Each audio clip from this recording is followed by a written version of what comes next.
I'd like to call a meeting to order. This is the May 11th, 2022 meeting of the Lowell Conservation Commission.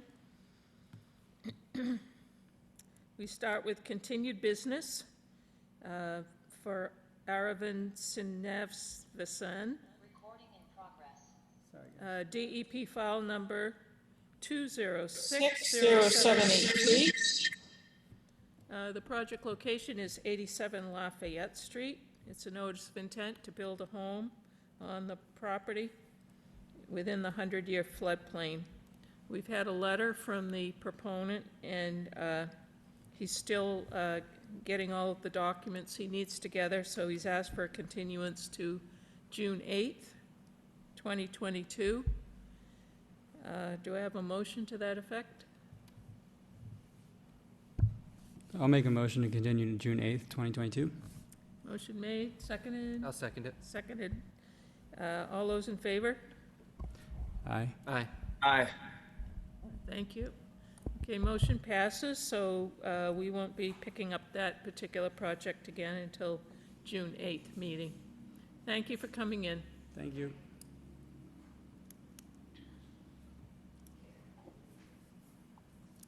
We now have some new business, a request for determination of applicability sent in by Kenneth Dews.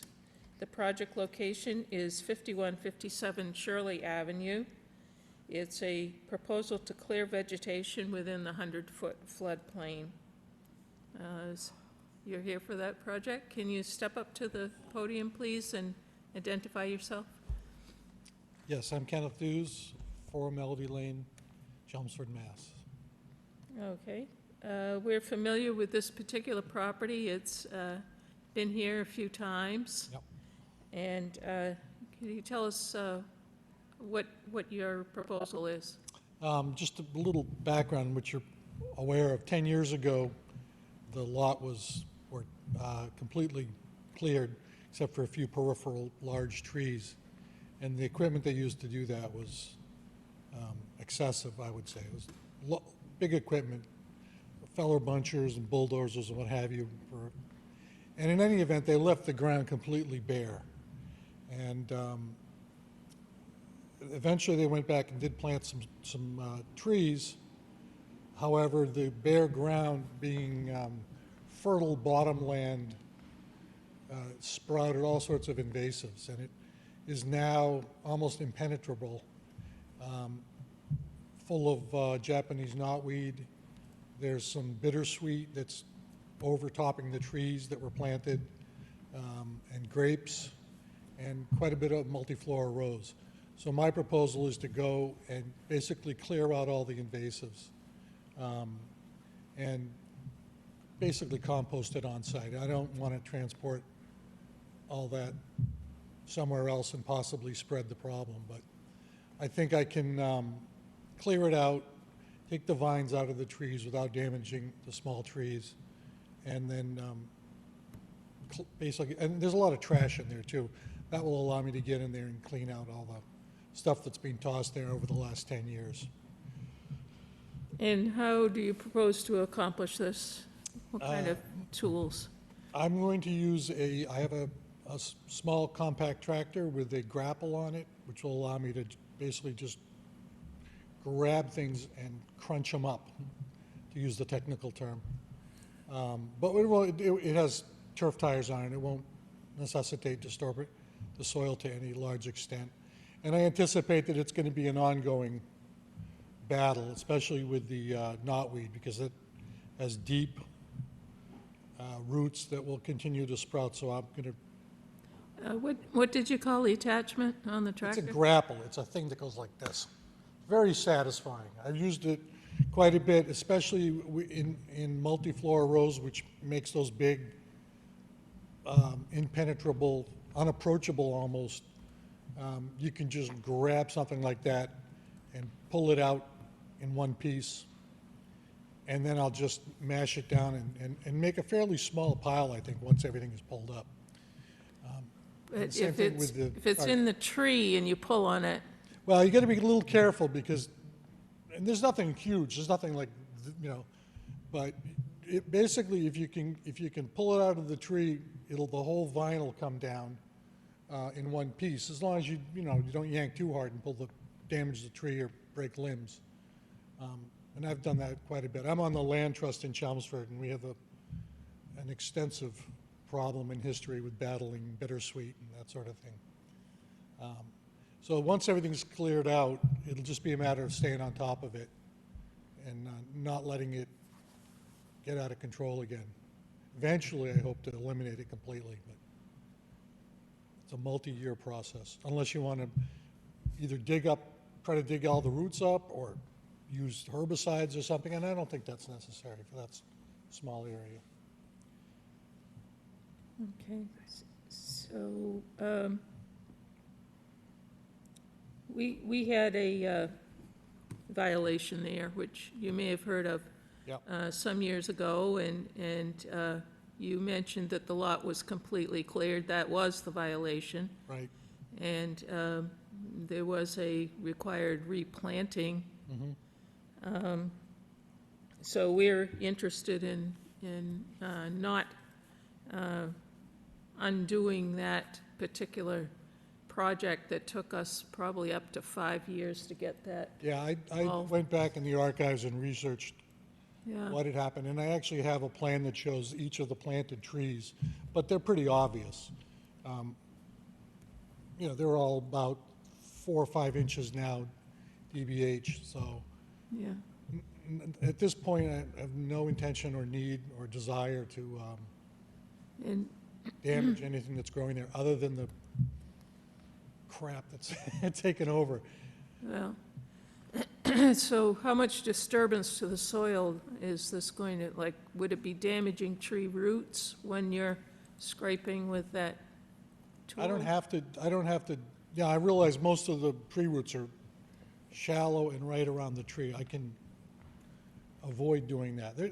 If it's well away from the tree, I'll try to get some of the roots up of the knotweed in particular.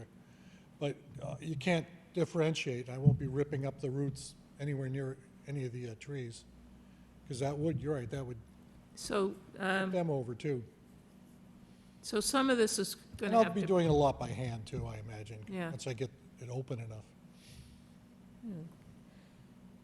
so I did see a bunny out there. Sorry? I did see a bunny out Well, there there's just recently. bunny and there's birds, and Yeah, I think that, yeah, I don't want to disturb any of the native birds. If I see anything, I'll just have to avoid it. it is nesting season as well, yeah. so, The only thing I saw there the other day was house sparrows, weaver finches. but if you listen, you can hear a lot of different birds. Well, I'm a in that big birder, particular so- lot. Yeah, Certainly not going to disturb them. okay. Do we have questions? Hey, Louisa? Did you put I have one more. Did you put the pictures up? We just got the pictures up of the 3 invasives. I might have. I think I sent you, I think I put them on the request. Yeah, okay. So I'm encouraged that, we finally got somebody that knows what's growing out there. Well, I used to be a conservation commissioner myself, so Oh, yeah? definitely on your side. I think Not in a big city. Yeah, okay. Bill, I see you have a question. Yeah, good evening, everyone, and, I don't see Bill. Mr. Dews, I'm glad to hear that, Oh, you're proposing to do We something out there. can't hear you too well. You guys can't hear me too well? I can hear him. That's better. Oh, so it sounds like, and as you said, I mean, I've been on the commission for a long time, and yeah, this is a project that's been a challenge for several years. I think as you mentioned, I mean, at the last time we discussed it, it was, we had a conclusion that it would fall under an RDA with a positive 5 determination. It sounds like, and I don't want to put words in your mouth, but what you plan to do is kind of, I would call kind of like a surgical strike to remove the invasives and preserve the plantings that were there that were never maintained when they were planted several years ago. Is that correct? That's correct. And obviously the idea is to kind of maintain it the site in a stable condition and allow the existing trees to grow. Yeah, and I'll have to plant something to take the place of any bare ground that I create. So that would be native plants for now. Eventually, it might be a lawn, but not for now. Right. And obviously, since we're in the 100-year floodplain, we'd have to be maintaining the same elevations throughout, no matter what you do with respect to, disturbance out there. Right. I'm assuming you're planning to adhere to that? Yeah, I mean, it's hard to tell what the grade is or the elevations are right now because it's just so dense. But I do have the site plan, and I should have no intention of changing the grade or altering the ground. So in the past, what we've looked for is like a planting plan or a stabilization plan. Do you have anything on paper? Is it just kind of verbally what you're saying, what you're thinking of doing based on your experience? I don't have anything in writing. All right, so I mean, I'm not suggesting we have to have something in writing, but if we don't, I'll just say to my fellow commissioners that we should probably, if we do decide to approve this, project through an RDA, we're gonna probably want to put some specificity on the parameters on what we're approving, just so there's some guideposts for the applicant. Sure. I can do that, and I can give it to you shortly. Anyone Just else more have detail, basically. questions? You can just, would you use any like seeding down on the disturbed area? That sounds pretty easy. I don't I'd know. like to, just broadcast native wildflowers for now. Right, right. Yeah. And, Conservation I mix. buy them from not from American Prairie. Well, there's some company. Yeah, it's New You can buy them in England. the store, but it's usually crap. So I've Right. been sourcing them from a company down in Texas that specifies the region that. Right, yeah. I think Ernest Steeds is pretty good. Yep, And okay. Native, they've got native New England wildlife Yeah, stuff. we have a area at our house that we've maintained as a wildflower meadow. Nice, Oh, it's fabulous. right. Yeah, I've got some coming up on my Yeah, property now So too. I'll just use the same things we've had luck with there. Yeah, some seed and maybe some hay to protect it from the rain or whatever. Yeah. And then it'll be fairly easy to differentiate when the knotweed comes up, because it grows like crazy and it's taller than anything. Right. Do you have a schedule? You're going to come back every couple months, or Well, what I do just you- imagine one it'll be in this more every often than spring? that. It's only 10 minutes from my house. Right. Okay. So, especially during the spring when things go, Right. Crazy. Right. got to stay on top of it. Yeah, it comes up quick, especially. You said you're not planning to use any herbicides. No, I'd rather not. Right. I think it'll be necessary. Right. That sounds good. I don't have any other questions. I have a couple questions. Kevin? Has Kevin got a question? does. So, hello there. So Hello. we have multifloral rose and Japanese knotweed, and also grapevines. There are grapevines. The grapevines are not exotic, invasive, but they are damaging. And yeah. And also, there's a fair amount of bittersweet. So And those you are- plan to take these all out with that machinery? As much as possible.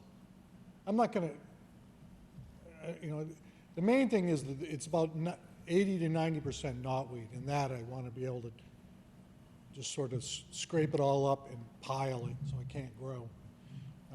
The other stuff I might be able to do by hand. It depends. So will you just be cutting it at the root, like right at the root, or are you going to be taking Yep. like a layer of soil? No, I'll just cut it at ground level and then pull it. And sometimes you can actually pull the roots up, depending on the size of the plant. It's shallow rooted. It's real obvious when you're pulling up bittersweet. And it's got bright orange roots, and you can yank up a whole several meters of it pretty easily. So Okay. Yeah. So if it were my property, I'd probably leave the grapevines, but yeah, except that they're in the trees that were planted as mitigation. I don't have to take them all out. yeah, I just were I've the- done a few invasive removals around the city, and the grapevines usually don't harm the trees that much, but If they're not doing any, yeah, if they're not causing a problem, I'll leave them. Okay. All right. I don't have any other questions. Some of the things that look like grapevines are sometimes that China berry, which is a real pest that Yeah. I think spreads like crazy, too. the grapevines they have a pretty distinctive bark and Yeah. everything. There's also a number of large green ash trees, which for all, look healthy, which is remarkable. Certainly, That's what most of the lot was, large green Yeah. ash before it was oh, cut. I had the pictures of them Yeah, when they went in there and took everything out. yeah. Unfortunate. They had a monster machine, which. Right, a feller uh, buncher. It was down before anybody even knew, Yeah. yeah. So, Well, Luis, we may think of somebody speaking. Yes, Bill. no, Bill? sorry, I wish there was a way for me to raise my hands because I hate interrupting. But when we're ready, I think I've kind of captured, 4 pieces to what the applicant's proposing that I'm happy to kind of share with Okay. the group. I think we have some of the public here that wants to speak. If, Mr. Dews, if you could take a seat. Okay. Did you want to speak? Mr. Hamblett?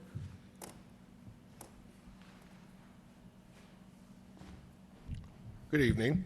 John Hamblett, 495 Varnum Avenue. This is the 200th meeting regarding 5157 Shirley Ave. I think we could have a party. We're in opposition to widespread clearing, but I think Commissioner Lovely used the term surgical strike. Was that it, Bill? And we would support a surgical removal. Just some background. I don't know how many of the commissioners were here last October with the last owner who also wanted to clear the land. As you know, this lot is one of the lowest lots in the 100-year floodplain in Pawtucketville at 94 feet. The floodplain's 102. So in 2006 and 2007, it was 6 to 8 feet underwater. But it does not flood from the Merrimack River. It floods from Clay Pit Brook. And Clay Pit Brook is about 96 to 97 feet. So it floods much more frequently. And as one of the lowest parcels in the area, it's a catchment area for those floods. When it's not flooding, it fills up with water with any heavy rain. And so it's an extremely sensitive lot to the neighborhood. And in, I guess, 2015, a fairly detailed restoration plan was put together. I have copies of that restoration plan. It specifies where the trees should be planted and what trees should be planted, including the beech, red maple. And so we would like to see that restoration plan adhered to, and then the things around it are invasive and causing problems, and no problem with those being removed. So is everybody familiar with, or does everybody have a copy of the restoration plan, and would you like a copy of the restoration plan? I'd like another copy. Okay.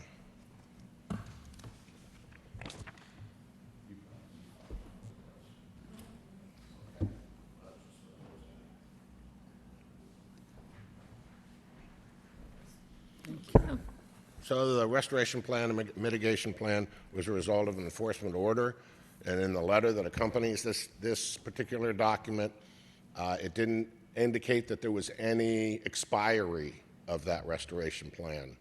So I think it'd be good if the applicant was aware of what the Conservation Commission was trying to achieve at that time.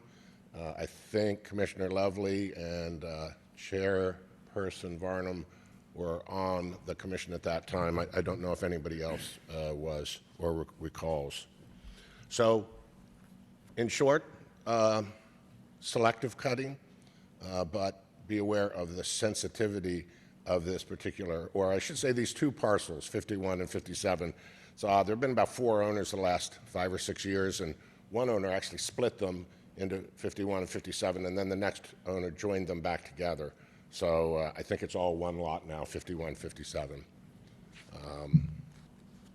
Any questions? No, it's a good review, though, of the history. Thank you. Yeah, thank you. Thank you. So, actually, you'll probably want to use a riparian buffer mix, seed mix for this, now knowing that it floods so often. A New England, a specific one, would be great.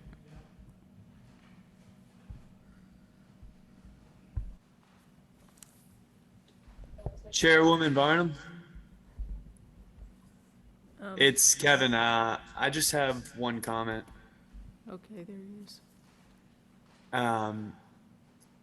So since this is an invasive removal, we're probably gonna have to, they're probably gonna have to go back year after year because, especially with the knotweed, the bittersweet, that's like changed the whole soil composition.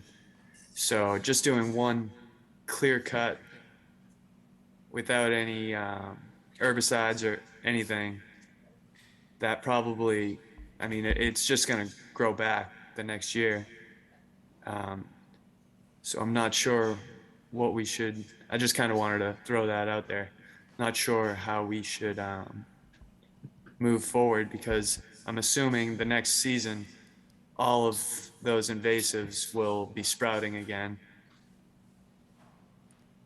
So Kevin, to that point, I thought the same thing. I think we covered it a little bit with the applicant proposing some sort of maintenance schedule, and I'm going to try and capture that when we're done with the public, what I think is a path forward for this site. But I don't want to cut off any further discussion if there is anyone from the public that has anything further to say. Okay. Thanks, Bill. Well, I think, some of the things I was concerned with was type of equipment used, and I'm thinking perhaps taking things off the trees themselves. It almost seems to me like handwork because the trees are not, most of them that large as of yet, and they have been, held back a bit by all of this invasive stuff. So, things that are loose, of course, you can pull with a claw, but some things are wrapped completely around trunks and things like that. You would need to get in there. I don't know if I'd want to even see a chainsaw, more like a large pair of clippers for most of those vines and things. So I was concerned with type of equipment, concerned with perhaps frequency of the cutting, perhaps, and being notified before it happens. We we did have a bad situation where, when it was clear cut, it very well could have been total ignorance on the part of the cutters that did that, but had we been notified ahead of time, it might never have happened in the first place. So I am looking for a couple days' notice before any work would be done. And I also kind of toying with the idea of listing the invasive type things that we're interested in getting rid of, so that whoever is doing the work, I know you said you do a lot of the work yourself, could acquaint themselves with what these plants look like so that they know what they're supposed to cut down and what perhaps they It's going to be me. would avoid. Maybe Yeah. my son will help me. Yeah. I bribe him. But it'll be me. It's not that big an area, so. Yeah, no, I understand. And it is, basically those three that you picked out plus the bittersweet are probably the major Yeah, it's mostly things out not, there. to be honest with you. This is the first time I've seen this. What's that? This is the first time I've seen this plan Yeah. where all the Well, trees are, You're the proud owner of $18,000 worth of trees out there. there aren't anywhere near this number of trees there. There aren't any what? There aren't this number of trees there now. I'll try to document what's there, but Well, there's a bunch, but they're not, a matrix like. if you do look at them, they are pretty much in rows though Yeah, still. yeah. Well, it could be, And the ones in the back had a harder time because Yeah. of the shade and the knotweed was more aggressive back in the back corners. There's probably more though there than I think, just because it's so dense, but. Well, yeah, you can't really even get in off the street very easily. Yeah, And, exactly. some of the neighbors have been using it as a composting area as well. Composting and trash disposal. Yeah, so actually clearing a little bit here and there might let somebody police it a little better. So those were my main thoughts is, until we get a plan for if there's something happening next, I'd like to maintain this particular restoration plan in place. I understand that if there's something going to be happening in the middle of it, there's going to be choices have to be made as to, what's in the way and what isn't. So, do you have any ideas at the moment of? Yeah, we do intend to build a house. I actually wrote a letter to the commission right when we bought the property, introducing myself and telling you what our intentions were. And that is to build a modest house for my daughter. And basically in line with the superseding order of conditions. I have that, and unfortunately, the site plan that was approved by the state doesn't really give the detail that we need in order to put a house on piers and a pier and beam foundation. So we've hired a structural engineer to actually come up with the details. But it will still largely conform to this, I imagine, so. That's down the road a piece. Ultimately, we're planning to put a modular home, so there'd be minimum of disruption. Piers, and then basically dropping the house on top of that. Maintain the flood zone So, to the largest extent possible. And then, once someone's living there, they'll undoubtedly, especially if it's my family member, will be taking care of the property.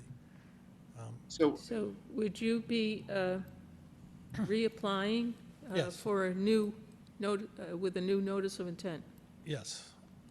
I think that, unless that we were doing exactly what was in the original plan, well, we assume we would have to. And since the original plan didn't have the detail needed to actually build something, Yeah, well, the critical thing is the fill in the floodplain, and Right. The reason for the trees is to try to dissipate some of the water. It's certainly, it's not a lot that's going to be suffering from drought as far as the ability to grow. Probably grass will grow great out there, I don't know. oh, yeah. Lisa, I think I got a path forward to suggest when we're done, that captures everything we're talking about, including, Okay. and that you answered my last question, which is I would think what we want to do is separate out this RDA to kind of get the property kind of to a condition that we think is stable and aligns with what we had approved previously, so that if, the applicant, Dews, wants to propose another notice of intent for a house, we can look at it with a clean slate and not get it confounded with all this other stuff of 10 years of history. Exactly. So I'm ready to go. In fact, I got about 6 things to kind of suggest as a proposal would be aligned with a positive 5 determination, which is the determination we made before. And I had 5 specific conditions that I would think that would go with that. And I'd like to Okay. suggest offering them for the commission to chew on, and then we can decide what we want to do moving forward. Okay, Bill, I think I see quite a few people on Zoom. I don't know if anyone else wants to comment on this before we do anything else. Is there anyone who would like to speak on this proposal that's not with us here in the chamber?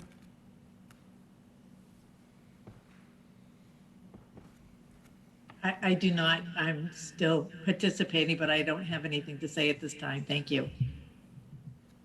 Okay. All right, I feel a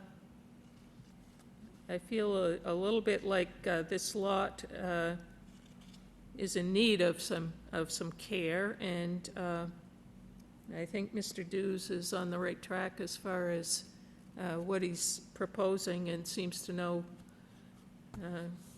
one invasive from another, shall we say. So, Bill, this isn't a public hearing, so we have nothing to close, but I was thinking of putting, some conditions of like a +5 rather than a -3, Exactly.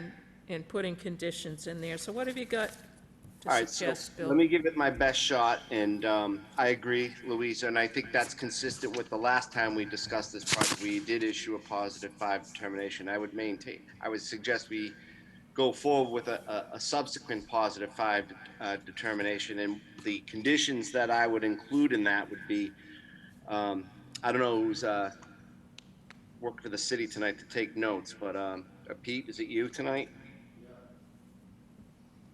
All right, so I'll do my best, and if you need me to repeat anything, let me know. So the 5 conditions under a +5 determination would be selective removal of invasives by precision equipment or by hand to minimize disturbances. That's the first one.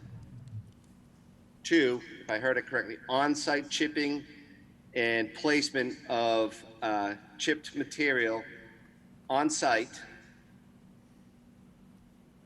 with current grades maintained, meaning we're not going to be filling any areas. We're going to maintain the current grades out there, and off-site disposal of any trash or debris that's encountered along the way. That would be the second one. Could you repeat that? Sure. The last part of that? On-site chipping of removed invasives and spreading of chipped material on-site at current grades, and any encountered trash any encountered trash during this activity will be disposed of properly off-site. Okay, The third would be restore disturbed areas with a riparian buffer seed mix, if I captured that right. And nice job, Weston, on making that suggestion. 4, provide a maintenance schedule moving forward so we don't have this stuff growing back. And then I would say 5, compare plantings observed during work with the original planting plan and note any discrepancies between the two. And then the last condition would be work shall not proceed without prior notification to the commission. And I would suggest as part of that, we just have a listing that those 5 previous conditions are planned to be adhered to by the applicant. That's what I'm proposing as a motion. Peter, did you get all I just that? have Go ahead, Kevin. I have 2 comments. The first proposal, I agree with Chairwoman Varnum. I think most of this could be done with hand tools, hand saws. And then the second proposal, when you say the chipped pieces should stay on the property, the only concern I have is that's just going to help spread these invasives. They're already growing kind of wild and out of control, and if we spread them around, especially all chipped, that'll spread the seeds, and it might help spread them for the next season. Those are just my 2 comments. Yeah, I thought of that too, Kevin, on the chip thing. One suggestion could be is the maintenance schedule might include an opportunity to address the chip material. I'm trying to find the right balance of getting to our objective, which is what we want done, but without being overly prescriptive on how to do it. I agree. you know, to the extent we can do things with hand tools, yeah, let's do that. But if there's a couple of areas, I don't want to have it solely to hand tools, and then the applicant doesn't have the flexibility to get rid of something that we want removed that needs a little bit more aggressive work than hand tools. So that's why I said, you know, precision equipment and or by hand, you know, to minimize disturbances, kind of give some flexibility to the applicant. But yeah, I agree with you. You know, I think the preference would be hand tools wherever possible. So we're talking almost entirely vegetative as opposed to woody matter. I have a chipper, but I don't anticipate having to actually chip anything. The vines aren't that large that they really need to be chipped, I don't think. And I was proposing a compost pile in part because it's better at controlling seed germination and more growth, especially if it's maintained, turned over, kept, rather than spread everything evenly over the entire lot, Yeah, where you really are spreading the seeds out. I think I would agree if unless you can contain that debris, especially the bamboo, completely and remove it and take it to an incinerator or something, just dribbling pieces of it along the roadsides can be a disaster. Yeah, I It don't- spreads so easily. So let me ask you guys this. Can I ask a question? Could I ask a question? Because if someone could suggest a better word than spreading, on-site composting, I mean, the thing Okay, I want to, I think it should be in a contained area, rather like a compost heap, rather than, it shouldn't be spread out. That's a disaster for right. more of the same. Let's just wait a minute for the fire department. At least we know Kevin isn't going by. Go get them.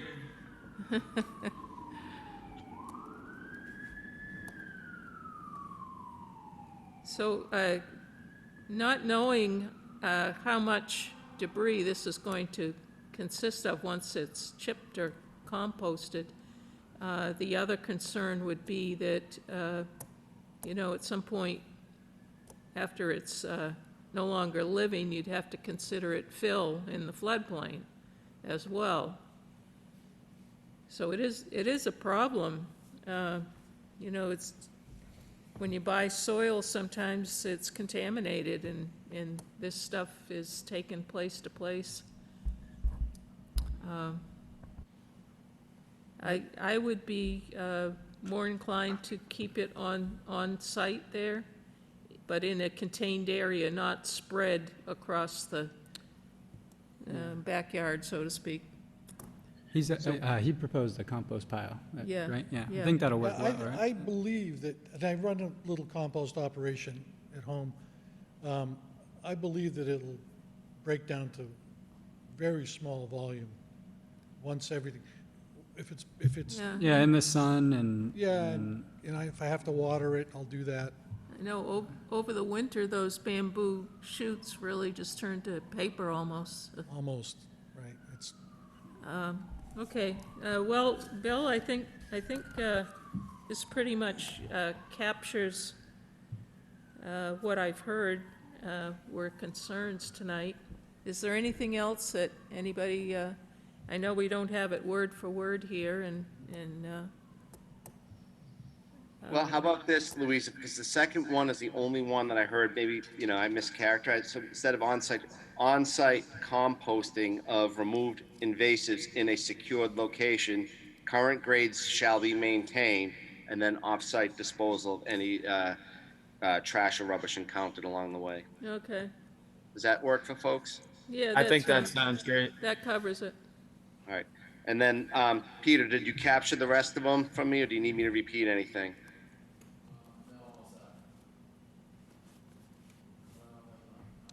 He's Okay. good. Okay. All right, and, it's also understood that this is all that's happening on the lot until we see the next set of absolutely, plans. yeah. So, we've got a ways to go. yeah, We're not, all right, we've heard the proposal for, and this is an RDA, remember, so we're we're adding these as conditions to the form that we generally send out, that it is under the Wetlands Protection Act, and it does require some conditions. Would anyone like to, was that a motion, Bill, when you read those? Yes. Okay, so Bill's made a motion that this would be added to the form that we send back to Mr. Dews. Do I have a second? I'll second. Seconded by Weston. Any further discussion? All those in favor? Aye. Aye. I think that was unanimous, and thank you very much, Mr. Dews. Thank you. And good luck with that invasive war. Oh, it's one of my passions. I also work for Mass Audubon, and Yeah, fighting invasives is, you sound like the perfect owner for this particular lot. yeah, well, yeah, I hope so. Yeah, just look for baby bunnies and baby birds. That's, Absolutely, absolutely. And plant pollinators for bees, birds, and butterflies, right, Louisa? right. Okay, thank you for coming and presenting us your plans. Thank you. Very much. Should have done this a while ago.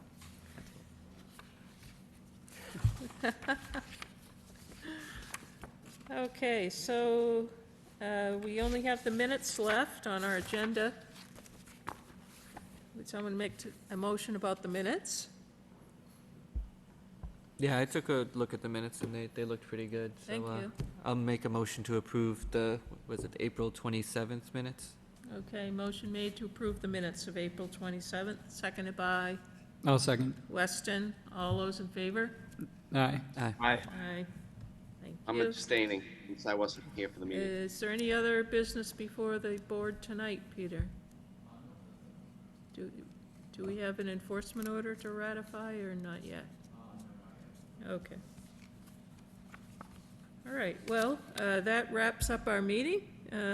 Thank you very much, and this is our last meeting with Weston, we've been told, so Yes, I'd like to that's, thank Weston for his service these past few years, Yeah, a couple of years. and wish him good luck in his next adventure, Thank you. Thanks, guys. It's been perhaps great as a serving with you. commissioner and in the state of Best Vermont. wishes in Yeah, Vermont, there's- Weston. There's 2 spots open in my new town. I've already got my eye on, so. Really? Yeah, Well, Nice. I hope we trained you well. Yeah, I've learned a lot. I've learned a lot. Thank you. Yeah, well, Um, thank you.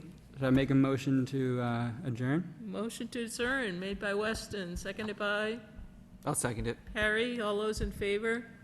Aye. Aye. Aye. Thank you, and good night. Thanks. Good night, everyone. Bye, guys. Good night. Night. Well, I certainly wish you good luck. Yeah, there. thank you.